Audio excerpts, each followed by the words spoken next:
Quand l'impactation arrive, tous ceux qui t'avaient connu auparavant se poseront des questions au sujet de toi. Qu'est-ce qui t'est arrivé? Qu'est-ce qui s'est passé?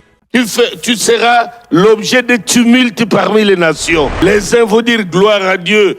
Et c'est là que tu vas commencer à rentrer dans une nouvelle dimension de bataille. Ceux qui s'opposeront à toi frontalement, qui croiront qu'ils ont reçu une nouvelle mission pour te barrer la route. Tu dois réaliser l'illusion de la prétendue vie chrétienne. Tu crois que parce que tu es resté à l'église pendant 15 ans que tu es forcément spirituel, tu as décidé de te lancer dans la garnison des prophètes, où l'esprit et l'onction vit, agit et opère dans les hommes.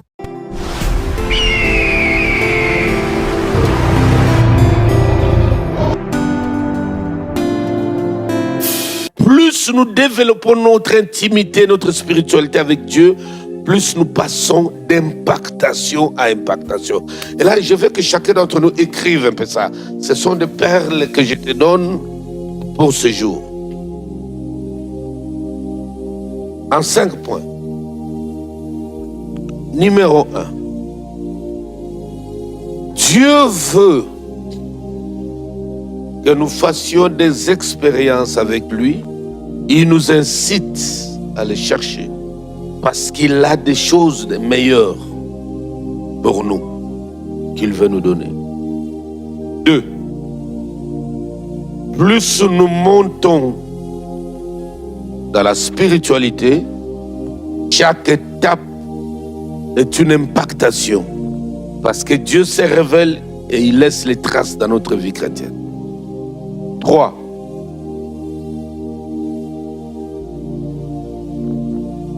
Pour être maintenant impacté spirituellement, parce que l'impactation est d'abord spirituelle, elle a des conséquences dans notre vie physique.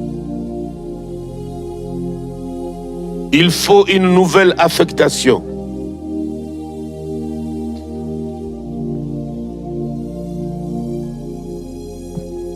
Pierre a travaillé nuit et jour. Toute la nuit, il n'a rien gagné. Alors, il lui a fallu une nouvelle affectation. C'est-à-dire, tu dois rencontrer une onction authentique et véritable. Parce qu'il y en a aussi des fausses, des mauvaises onctions. Tout le monde se dit ouais. Mais il y a des mauvaises onctions qui n'ont pas de message, qui n'ont aucun souci pour les brebis, aucun fardeau.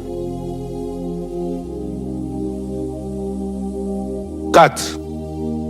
Parce que la vraie impactation annonce une nouvelle ère et elle vient avec de nouvelles choses. C'est ce que nous vivons dans le ministère local du ministère Amen. L'impactation est là et nous vivons de nouvelles choses. Donc Jérémie 33 s'accomplit. Donc nous vivons des choses cachées que nous ne connaissions pas avant.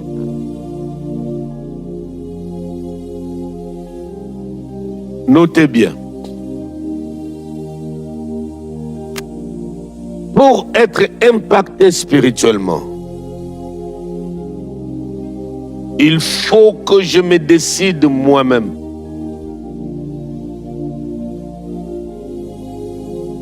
De changer. Il faut que je me décide moi-même de changer. Si Moïse n'avait pas pris la décision d'abandonner le troupeau pour faire un mouvement, l'impactation n'allait pas venir. Tu dois te décider de changer.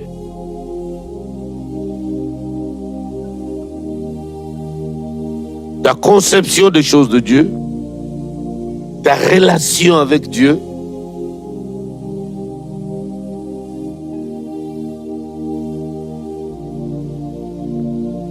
Et pour cela, tu dois réaliser l'illusion de la prétendue vie chrétienne que tu as. tu dois réaliser l'illusion de la prétendue vie chrétienne.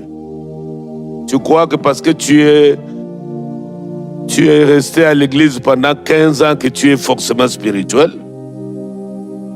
Parce que tu prêches bien les Écritures, jongler les versets, cela fait de toi spirituel. Tu vas te rendre compte que c'est juste une illusion de la vie chrétienne. Parce que, avec une spiritualité nulle, dans laquelle tu es engouffré.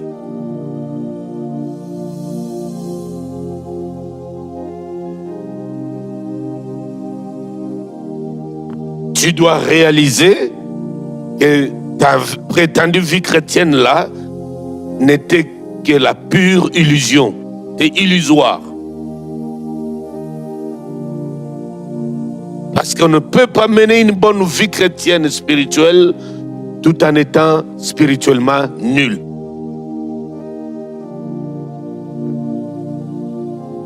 À partir de ce moment, après ce constat, tu dois te décider de te lancer dans la garnison des prophètes.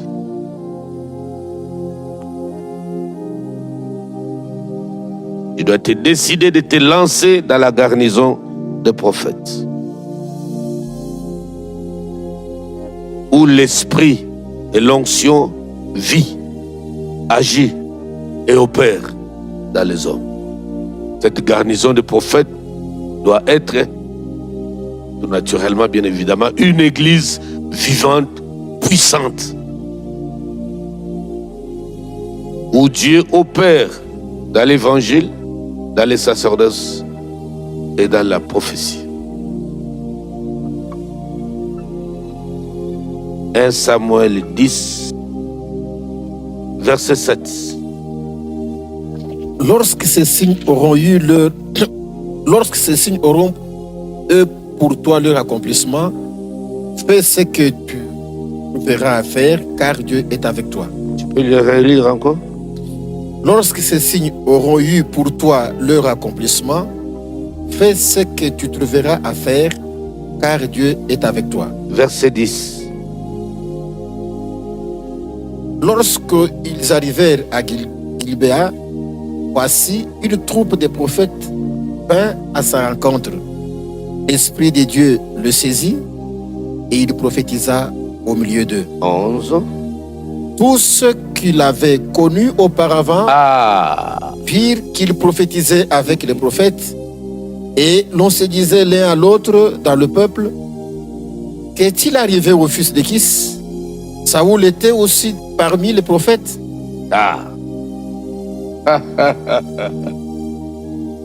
J'aime le verset 11 qui dit: tous ceux qui l'avaient connu auparavant, quand l'impactation arrive, tous ceux qui t'avaient connu auparavant se poseront des questions au sujet de toi. Qu'est-ce qui t'est arrivé? Qu'est-ce qui s'est passé? Tu seras l'objet de tumultes parmi les nations. Les uns vont dire gloire à Dieu, et c'est là que tu vas commencer à rentrer dans une nouvelle dimension de bataille. Il y a ceux qui s'opposeront à toi frontalement, qui croiront qu'ils ont reçu de nouvelles missions pour te barrer la route. Mais à partir de ce moment-là, quand l'impactation surnaturelle arrive, tout celui qui se dresse devant toi, tu deviens... Hier, tu étais comme une mollusque. Mais quand l'impactation arrive, tu deviens un caterpillar. Tu écrases tout sur ton passage. Quelqu'un parle du mal de toi, quelques mois, quelques semaines après, il devient ridicule, la risée devant les gens. Mais tiens, mais tu parlais du mal de lui. On croyait que tu étais même plus mieux, alors que tu es encore pire que lui. Dieu fera qu'autour de toi, ceux qui s'opposent, il les rend de plus en plus ridicules. Et la Bible dit, mais les gens qui ont connu, ça dit, mais qu'est-ce qui est arrivé à l'enfant de Kis? Ils prophétisent. Mais dans leur famille, il n'y a pas de prophètes. Ils ne sont pas dans la lignée des prophètes. Dieu arrange. Quand l'impactation arrive, Dieu fait des aménagements particuliers, des arrangements particuliers pour te remettre dans le droit alors que tu n'étais pas dans le droit. Ça, c'est notre histoire en tant qu'Église. Nous n'avions plus droit à la citoyenneté de Jérusalem. Mais Dieu a décidé. Il a dit, tu es mon fils, je t'ai engendré aujourd'hui.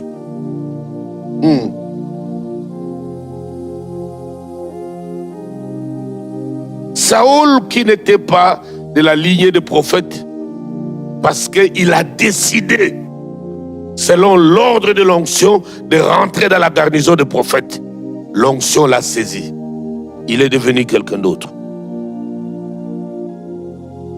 C'est pour rentrer dans la garnison des prophètes. Ça, c'est le point 5. Pour rentrer dans la garnison des prophètes, il faut une grande décision pour qu'on quitte l'environnement dans lequel nous étions.